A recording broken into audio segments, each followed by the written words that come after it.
Welcome to Pop and Lock. I'm Natalie Dowzicki. And I'm Landry Ayers. It's the year 2027. Infertility threatens mankind with extinction, and the last child born has perished. How will Earth's population survive? Here today to talk about Alfonso Cuarón's Children of Men is Executive Director of Feminists for Liberty, Kat Murdy. Hi, thanks for having me. Research Fellow at the Cato Institute's Robert A. Levy Center for Constitutional Studies and host of Libertarianism.org's own Free Thoughts podcast, Trevor Burrus. Thanks for having me.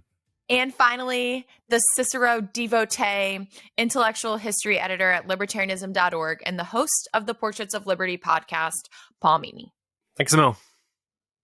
Children of Men is a science fiction film, ostensibly, but it is not the flashy, epic space opera of Star Wars or the gritty cyberpunk dystopia of Blade Runner. The film seems more like a reflection of society today in a not too distant future.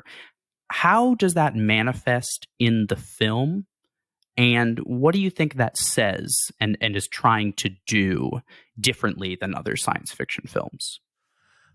It's interesting from an art design standpoint because, well, the movie was made in 2006, but now it's only 6 years away from 2021. But the movie very much wants to be familiar.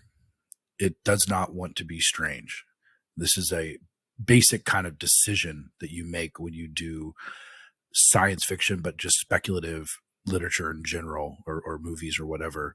Do you want it to be familiar or do you want it to be strange? And the goal here, just take the cars. If you look at the cars, I mean, they look like they kind of, I mean, given that it was 2006, they kind of look like the cars today. They're not trying to make wildly different cars. They're not trying to make wildly different billboards. The ads, the propaganda, everything is extremely familiar, which is very, very important for the movie. The movie does not work if it does not seem like our world. And that's extremely important for the themes of the movie. Yeah, I completely agree. As I was watching it, the only thing that stood out to me was there's this one scene where they're in that art gallery / house, and Alex, that kid, is playing some sort of computer game on this weird, what's clearly meant to be what becomes our modern smartphone. But that one was literally the only part of the film that looked sci-fi to me. The rest of it just looked like it could be something happening today anywhere in the world. And that was the purpose. Cuarón, the director, said that his goal, he made the decision to make it like a newsreel. He wanted it to look realistic. He didn't want it to be fictional.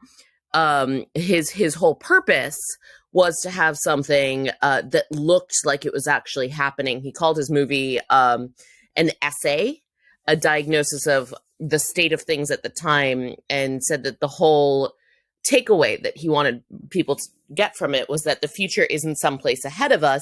We're living in the future at this moment. And that is absolutely what I got just watching this film in 2021, the parallels, right? Like, here's this world after a major pandemic. There's a lot of issues with anti-immigration. There's a lot of nationalism. There's a weird focus on fertility.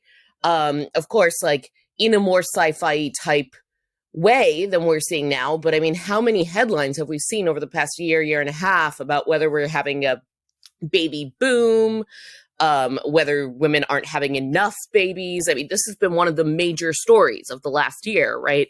And then, of course, there's refugee crisis. There's wars going on. I mean, it felt real, and it did because it was meant to feel real. I was going to say, I think it's a really good point because Alfonso Cuarón originally didn't want to take the script.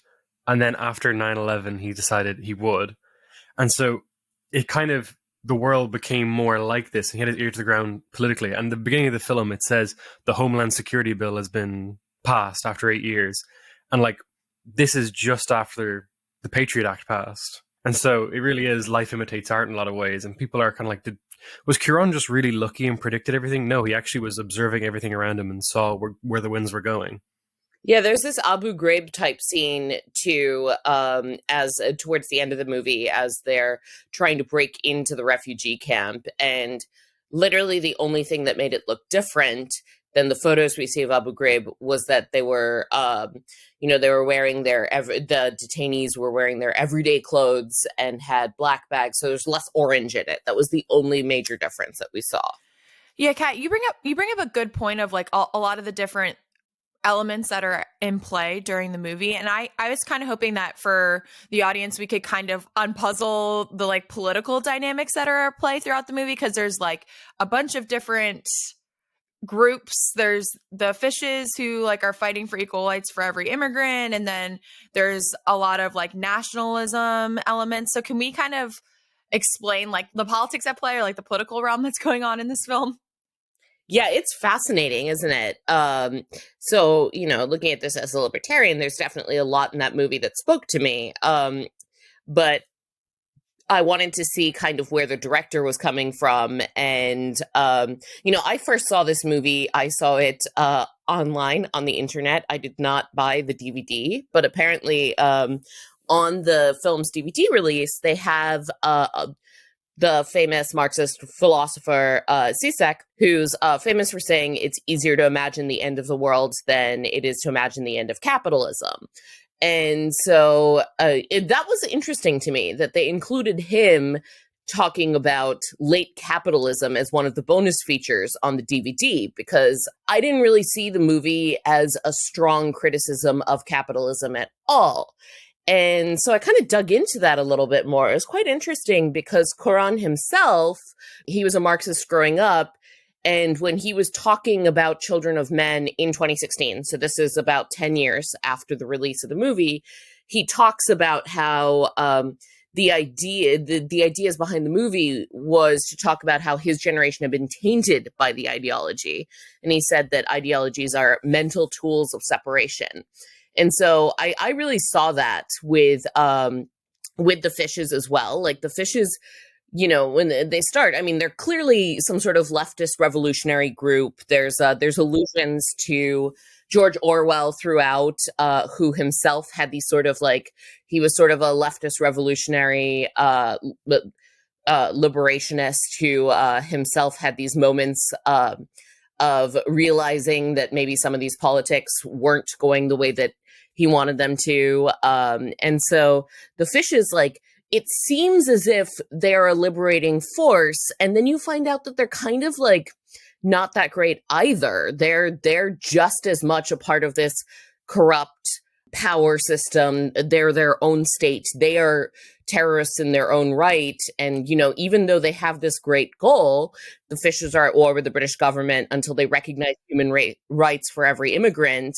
They're bombing people. They're murdering people. They're setting up all of these things. And honestly, what are the human rights of Key, the refugee that they essentially decide to take hostage, and they want to use her for their political goals, right? So I think there's this really smart message in there about, there's no one ideology that is without fault.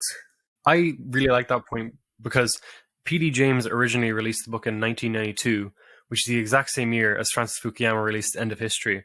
And I think originally in the book, the characters are all kind of like these high-level government bureaucrats. And it's much more about the higher classes. But Cuarón's version, Cuarón didn't actually really read the book and didn't really like it. He liked the premise, but didn't really want to adapt the book. So it's really much his own creation, a lot of characters. And in the movie, the characters, it's all about ideology, and they're all using, you often hear in debates about abortion, pro-choice activists will often say, pro-life people just see women as vessels. And in the film, lots of people just see Key as a vessel for their own aims, for their own goals. They're using her as a means to an end. I think the political dynamic, to Natalie's question, it breaks down to one issue, which is what happens when people don't think there's a future. And if politics is if you break it down to its core, and it's sort of just this Hobbesian war in suits and voting, where people are trying to take their share via some sort of voting mechanism. What's really going on is that, think about what's happening in a future where there's no children. First of all, your productive capacity is predicted to go down. If you just even take today, so like there are some concern in Western democracies, developed world, that the birth rate is going to create a problem. And it will, because the birth rate's going down, and there are huge demands from the older generation in terms of pensions and other things that the younger generation is simply not going to be big enough to fulfill.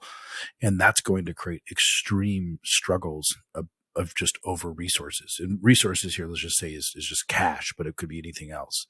And I think essentially the politics is about people retrenching into their groups when they see the pie shrinking.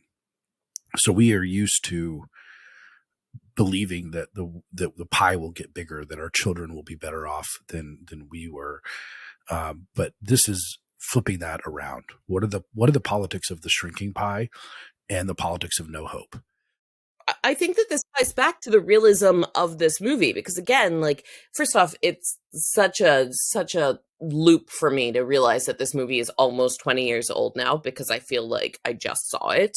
I mean, I can't just see it now, but I feel like when I first saw it, I just saw it. It feels so real. And part of that is this, right? Like, we, as libertarians, for the most part, we do see a future that is brighter than the current future. But I don't think that's true of a lot of Americans and a lot of people around the world. And I think that might be tied to this rising anti-globalism, pro-nationalism, populism that we're just seeing coming up all around the world, starting really around the period that this movie was released. It was the early 2000s that we start to see these trends, and they're really coming to fruition now. It's because people feel that what was promised to them, their slice of the pie, is not going to come around. Yeah, and I think it's there with this sort of exogenous factor of the fertility aspect. And I mean, basically, I mean, it's interesting because one of the things you see in the movie is you see like the burning cows, like the agriculture, like take that group. I thought about, what are the interest groups that are not portrayed? So farmers, agriculture, like imagine these people who have a lot of political clout and have for a very long time, seeing, the demand for their products go down every year. So they made 1,000 more cows than they need, and they have nothing to do with them except for burn them. And so what are they going to do? They're going to go to the government and say, which they have done before, this is what farmers do, we need a guarantee of the price of beef because it was really good 10 years ago and now it's not so good. And think about every group doing that. It's just this massive self-interested, no hope politics that is fascinating to watch. So that's interesting to me, the way that you saw the cows in that and other scenes, because I was looking at the cows as a symbol of motherhood. And so the burning cows is the fact that, the infertility problem, the fact that there hasn't been a child born for 18 and a half years at this point, at the beginning of the movie. And, the cows sort of form that same thing in the scene where Key reveals that she's pregnant to Thea, the protagonist. She's in that cow barn, which on the one hand is supposed to be a biblical illusion, but on the other hand, like, cows are a symbol of fertility, of motherhood. And, she even talks about how the cows, and she talks about in factory farming, how a lot of times the cows, quote unquote, extra udders will be cut off to fit the machinery, and how the cows, they're the symbol of motherhood, the symbol of their own motherhood, is abrogated to fit into the state. It comes back to that vessel message. So that's actually what I read from it. So it's interesting to me to hear how you talk about it from this economic standpoint that, I also agree with. I didn't read into it. One thing I think about without a world without hope is that it's awfully banal.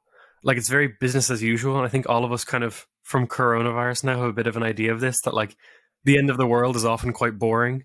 And it's very just, they're going along as business as usual. And there hasn't really been much of a change or revolution in some ways. But in some ways, they're just enforcing rules that no longer even matter. That's what I think is so interesting, is that they're so tired ideologically, they can't even break out of their own imagination at this point. They can't think of a better way to police Britain or a better way to research fertility. They just enforce these ridiculously authoritarian laws. And it's different from the book, because in the book, the problem was that no one wanted to rule anymore, and that people thought it was too much responsibility, and that everything was going away anyway. But in the movie, people are governing too enthusiastically. This no hope ideology, I think, is really evident, and I think is worth exploring from the protagonist's perspective, which is Theo, who we haven't really talked about a whole lot, but Clive Owen's character of Theo, who we follow, serves as an sort of as an audience member stand-in. I wouldn't say that we are meant to be Theo, but we are meant to perceive the world not just through Theo's eyes, but through his ears specifically. So there's a lot of critical acclaim for the sound design and mixing of this movie, and how the film takes place not really from his point of view, but from what a lot of like sound designers will call the point of audition. So while the camera is not his eyes, the sound design and mix is meant to very much evoke what Theo is hearing. And you hear that in the transition that sort of mirrors his perception of the world throughout the entire movie. So you start off in the very beginning in that scene where they're getting the news about baby Diego and his passing. And he goes outside to spike his coffee that he's got, and there's no score. There's just cars and rickshaws going outside, and the sort of murmur of crowds and shuffle of feet.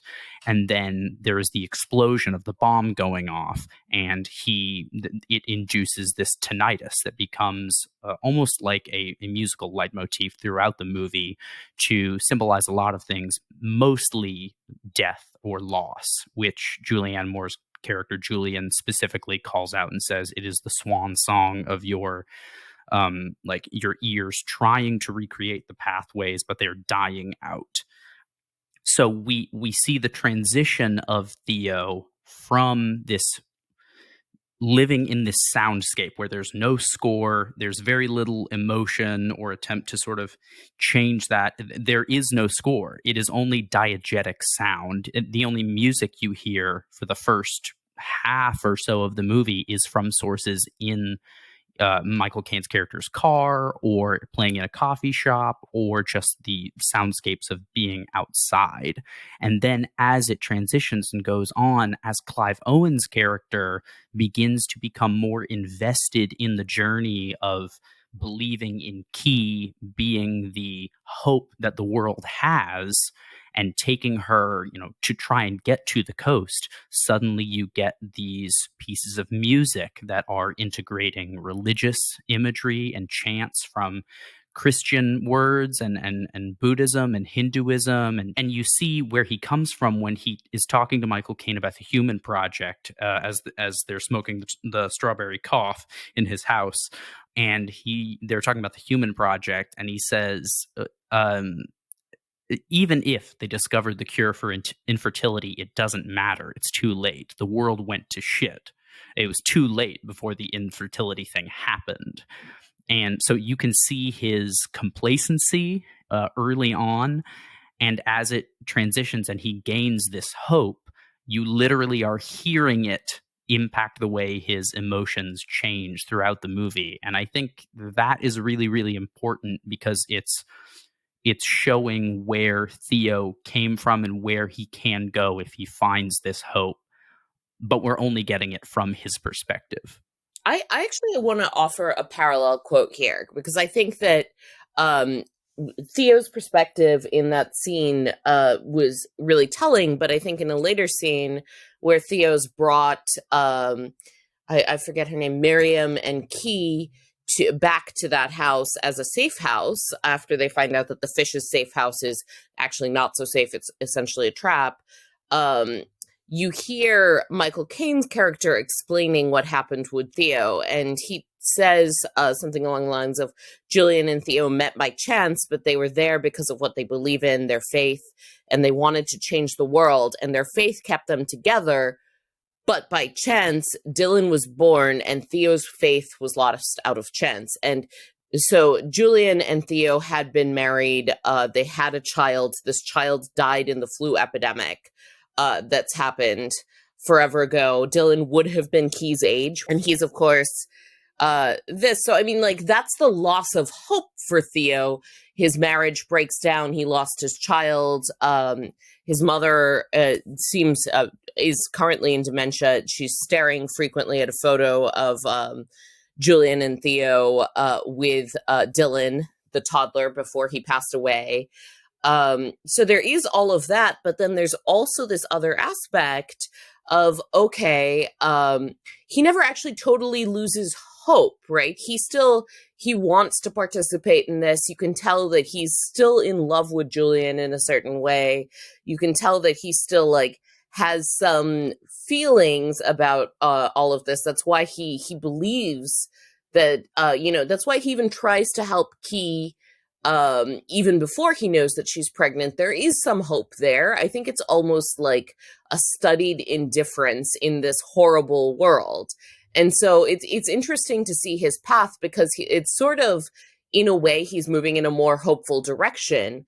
But in another way, it's always been there. It's just sort of under the surface because of what's happening around him. I think something really interesting about the film is the way Theo learns to become a better person. Like, he'd lost hope, and then he kind of regains confidence and throws himself back into the fray for some cause that means something to him. I think a lot of people in the film, they spend their time fighting for things or being very aggressive and violent, but I think a lot of the best people in the film are the characters that sacrifice for something. So Jasper sacrifices himself to save some time for the group. Miriam does the same thing to get some of the border guards off the bus who are harassing Key. And then Theo in the end sacrifices himself as well. And even Julianne Moore's character, her name was Julian as well, actually. Even she did it to an extent. All the characters that are quite cruel and nasty in the film, they can only channel their passion for something through aggression. They can never imagine sacrificing themselves, only others. I think that's just me, but I think it's a really interesting part of the film, especially when everyone's trying to use Key for something. Yeah, Alfonso Cuarón has specifically said that like it is about the dangers of ideology for at least part of it as well, I believe. Right, and it's the characters who are less ideological. It's the characters who are really acting out of more of a personal faith belief or a personal connection that do the really human things. And we even see that when they're in the refugee camp, when there's that big bombing scene, all of these kinds of things. The moments of humanity are when people take a step back from that ideology and just react to what they're seeing in this amazing thing that there's been a baby. I think it's massively important that the main character is a man. And I think if you look at the title of the film, Children of Men, and that it uses men in this context, whereas I think there's multiple children, so to speak, in this movie. One of the things that you're seeing is what happens to men when one of the biggest civilizing forces of men, which is fatherhood, looking to the future, goes away. So many of the problems that have emerged are just sort of men. If you think about the scene with the army near the end of the movie, it's just all these men who are fighting each other and with tanks and bombs and everything. And over this child, and the lack of male, like, I guess, responsibility is I think a huge part of this. And I think it's sort of distilled into Theo, that like Theo is a man who lost his child, has no hope, has sort of turned to his most primal self until he is given the opportunity to do something for the future in that way. And I think overall, like, that part is really interesting. And you see it as particular when Luke, the Chiwetel Ejiofor character, like, finds out that the child is a girl, assuming that it was going to be a man. But like, I think that's the interesting thing about it. When I watch it again, that really struck me over and over again was the title and what men are doing in this film. And what Theo in particular goes through, like, as a man, was, I think, a huge theme in this. Yeah, so that's actually, I'm glad you brought up the gender of the baby, because I think that was such a huge point as well. everyone assumed by default that this baby would be a boy. There's literally no reason for them to have done this. Key is, of course, like secretly pregnant in a world in which she didn't even know that she was pregnant for a while because she'd never seen a pregnancy before. And you know, like there's this poignant moment towards the end where Theo shows her how to burp the baby, because again, she's never seen a baby, she's never seen a pregnancy. You know, she's 8 months pregnant in the movie. I'm currently 8 months pregnant, so that was very interesting and relatable just watching the scene, right? Kat is so dedicated to the recording. Right. No, but it was very relatable for me. But the gender of the baby was very interesting, because there's this awe at having a baby, and then finding out the baby is female is just like this increased level of awe. And you know, when you think about it, this is a world of infertility. The entire human race is dying out, and they're dying out in one part because they're murdering each other, but they're also dying out because they're incapable of reproduction. And in a world like this, a female baby represents so much greater of hope than a male baby, because a female baby in 18 years or so, she could be having a child of her own as well. Whereas a male baby, that chance would be so reduced. And I think like it's hope, but it also brings us back to that vessel message, right? Like Key overwhelmingly over and over and over again is treated like a resource. She talks about how the cows, the symbol of motherhood, are treated like a resource who can be adapted to be pushed into a certain mold. And it certainly raises a question about what will happen with the future of this child as well. Yeah, it's an interesting point too, because for most of human history, women have been regarded to some extent as a resource. Yes. And that's for a variety of reasons, mostly actually lack of economic development. But it is interesting when you, if you ever do like a mind game and you think about making a ship to go to a different planet. So you have to choose like 1,000 people to go to a different planet. And when you're thinking about women, it's hard to not think about them as a resource in that context. Meaning, like if you're saying, do you want a 60-year-old female scientist or an 18-year-old woman for this generation ship that will go to a different planet? Like that's when you start thinking about women as a resource. And like, and one of the things I think that has caused men to become horrible in this movie is that they don't think about women that way anymore, and not thinking about them positively in this way. So the men just become horrible, horrible things. Well, that's interesting, because certainly men thinking of women in that way has also caused them to do many. Oh yeah, of course. Yeah, no, both sides. Yes. Yeah. It's not a solution to that, but yes, absolutely. The original book was written by a woman, P.D. James, and in the book, it's the reason for infertility is that men's sperm count has dropped to 0. But in the movie, all of a sudden, it's because women are having miscarriages.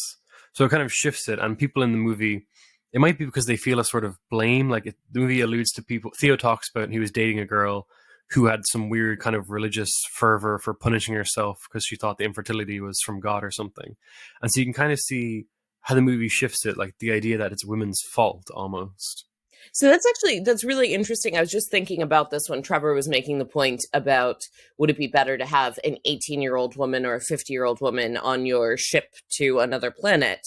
And you start thinking about the fertility, because, or even my point about a female child versus a male child being born into this world, because at the end of the day, what's actually really interesting is that male infertility is just as tied to age as female infertility, and it's in fact tied to it more so than female infertility.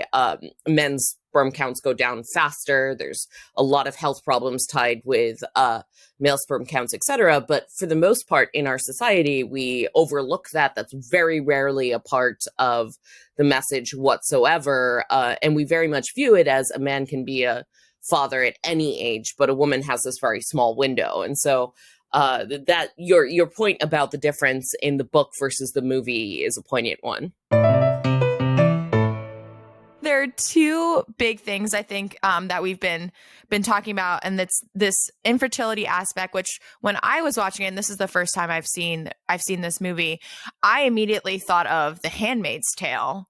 Now, I know infertility, like, because, well, I've recently been watching the new Handmaid's Tale season, but infertility and fertility is like obviously a big discussion in that show, and them like viewing women as a resource, and like if you can get pregnant, you're like put on a pedestal in their society and all of that stuff. So I was like going back and forth with Landry and saying, I was like, it's interesting that infertility is in a lot of these like dystopia, sci-fi, futuristic, whether it be shows or movies. And then the other thing we've been kind of skirting around that I kind of was hoping we could dive into a little bit more is, I'm not the most religious person in the world, but even I picked up on like the religious undertones of the movie. But can someone explain this idea of like it being a nativity story? The Christian myth or the Christian story begins with a type of birth, right? At least, well, not so much in Mark, but in Matthew, Luke, and John. So, and as Kat pointed out, the having key in the manger in the barn when she reveals her pregnancy is very big. It's interesting because there's that joke she makes too, where about whether or not she knew who the father was, and at first she says like, oh, is this going to be a miracle birth? And it's like, no, there was a bunch of guys and she didn't know which one. And here, I guess that the analogy to Theo would be Joseph to some extent, or Joseph was not actually the father of Jesus, if you get to the details of this, but he shepherded and raised Jesus in the way that Theo is. So it has these sort of nativity aspects to it, because such births are world changing at the end of the day, and that's I think what is going on here. Yeah, there's a lot of other religious aspects, right? And I think like it goes beyond. There's that whole discussion we talked about a little bit about faith, which can come in many different forms. But there's also just like so many allusions throughout, including the fact, the fishes, they call themselves the fishes. It wasn't totally clear, but I wondered throughout if that was meant to be a reference to the early Christians calling themselves the fishes. So that was definitely of interest to me. And of course, like they are also very obsessed with this, the one fertile woman with the miraculous birth. She's sort of at the center of what they're doing in the course of the movie, not in general. But there's all sorts of things. There's references to religious terrorism. You see so much faith and lack of faith all come out of this crisis. People are both turning into faith and moving away from it, and people are also using that faith to justify any number of acts, both positive and negative. I was also just thinking, and this kind of just popped into my head as we were talking about it. I didn't think about when I was watching the movie, but it's not necessarily a nativity an illusion, but I think there is a definitely biblical imagery once the baby has been born and people are coming after it in the story of Moses. They are literally rushing to get this baby into a boat and send it down a river to where it can eventually be safe and eventually bring hope, hopefully, to the population. So I think there's also that biblical imagery there as well. I also thought of, after Christ was born, King Herod killing everyone. Yeah, Herod and the massacre of the innocents. Yeah, which is explicitly a parallel to Moses. Yeah. So one thing that really struck me in the film, I'd love to chat about, is immigration in it. Because I watched this film a few times now, and the first time I watched it, I assumed that all the fugies, what they call refugees, I assumed that they're all from like the Middle East, because they're all speaking different languages and you can't really understand them. But it's one of those films where that's just kind of implanted in your head because of all the news. And when you start looking a little closer, I noticed one of the first guys who talks to them when they get into Bexhill, he's Irish. And then I started to realize that there was like, I think, a Chinese family at one point that Theo runs into when they're taking cover from the tank or something like that. And so you start to realize like, oh my God, no, wait, it really is all of the world. It's not just what you usually think of, it's everyone. And it makes you start to think how we've treated other people. in the Western world. If it was us, what would happen? The director actually talks about how that was one of his goals with the film, right? He feels, and I think he's right in this, that a lot of times when we think about desperation, when we think about refugee crises, when we think about these kinds of things, especially the way that they're depicted in pop culture, a lot of times we see it as sort of like this Western world, this Western wealthy world, and then everyone else. And so that was interesting to me. I actually, in one of the very first scenes in the film, you see Theo and you see these cages that are just like in the streets of London, where they're clearly throwing the illegal immigrants. You hear these messages about illegal immigrants and how terrible they are throughout SPSAs. But one of the first things I noticed was there was an old woman speaking German in the cage. And then I noticed a lot of Germans who were grouped in this throughout. I saw when we were in Bexhill, the refugee camp, I saw French flags. So that was really interesting to me. There's a lot of Roma people. And the other thing that the director does to try to break down these stereotypes we have about how the world works, which countries could actually be afflicted by these issues and which countries are somehow quote unquote safe from them. He actively tried to make London in the film look like Mexico City. And he was, so he talks about how he wanted it to look like Mexico City and have this gritty reality and bring back, you have to realize also this film came out in 2006, which is right around the peak of a lot of the drug war murders happening in Mexico City, in Mexico. And so that was sort of at the forefront of his mind as well, just as he's setting up this whole scene. So showing how the global interconnectedness of all of these crises, where there's really not this like safe space away from it. And I think the immigration is a huge part of that. This nationalism is a huge part of that. And then honestly, the way that the film ends, the closing credits, is this fantastic song. I didn't know it previously. I guess I should have, but it's apparently a John Lennon song, and it's we don't care what flag you're waving. We don't even want to know your name. And free the people now are basically the key lines there. And that I think is the thesis, at least around the immigration question. I think it's really interesting that it's life imitates art again, because when you're saying that on the train and stuff, you hear all these announcements. Those announcements are on the tube in London today, and they came in. I remember them coming in for the first time and hearing it when I used to visit. So it was just really bizarre to realize that used to not be the case and now is. And now we all just think about airports, how many different messages you get, how often there's so much security. You start to realize how much of a not dangerous world you're living in, but a world racked by fear.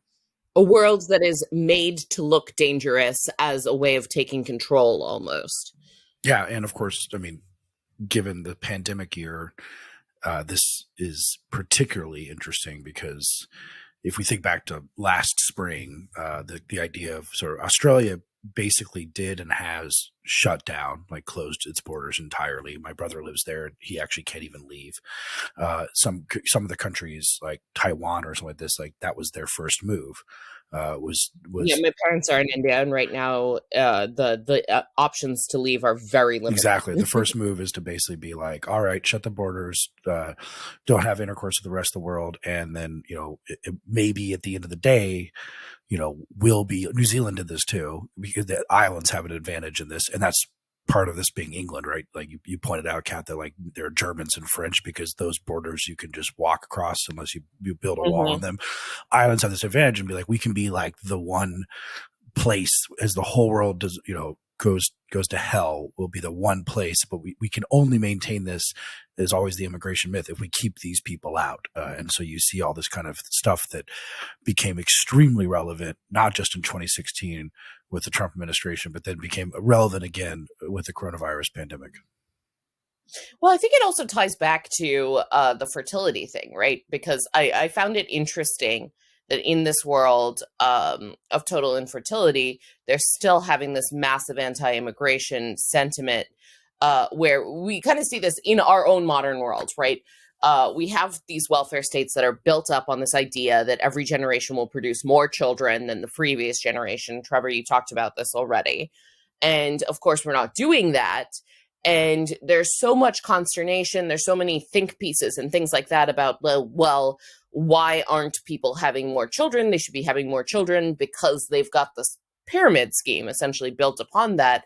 And one thing that libertarians often bring up is, well, a lot of these things could be fixed if you would let in more immigrants. But the same people who a lot of times want to reduce women's access to markets and things like that in order to force them to have more children, for the nation, they are just as angrily against the idea of immigrants filling those roles. And it was interesting to me to see that parallel in this sort of like alternate universe in which having children wasn't even an option. And now for the time in the show where we get to share all of the other things that we've been enjoying with our time at home. This is Locked In.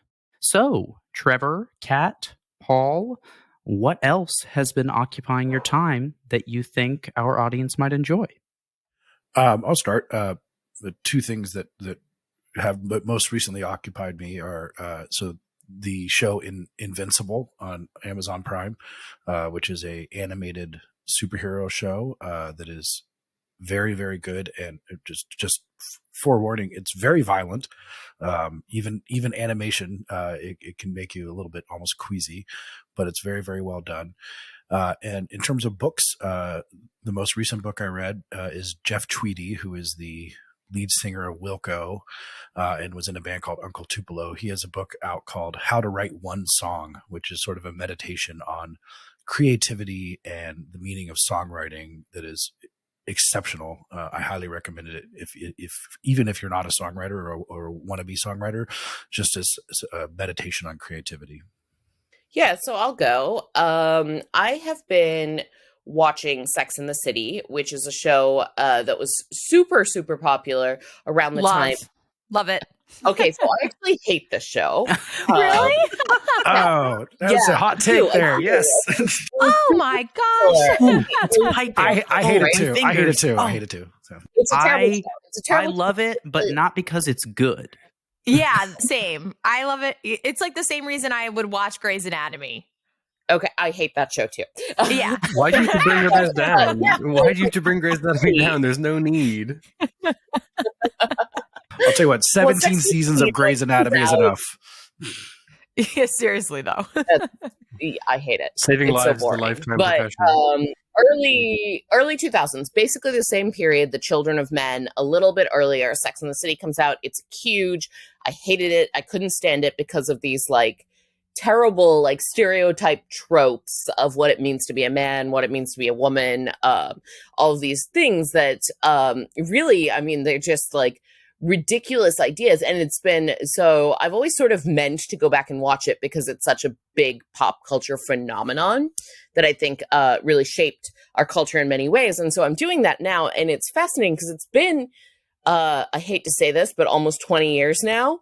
And yeah, it's crazy. It's been almost 20 years since Sex and the City. And it's fascinating to see how much our culture has changed over time, because there's just all of these assumptions that they talk about, whether it's stuff like, men could never respect a woman who earns more money than them.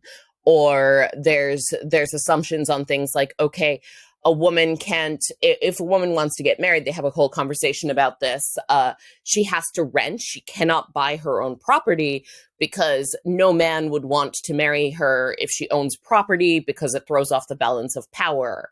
And just all of these, like all sorts of like weird gendered, almost like combative attitudes towards what it means to be a man or a woman and looking for a relationship, a partnership, that like listening to it now, it's just like our culture has moved so far ahead from what at the time was viewed as this like very progressive show. And so that's kind of been my my positive message coming out of Sex and the City.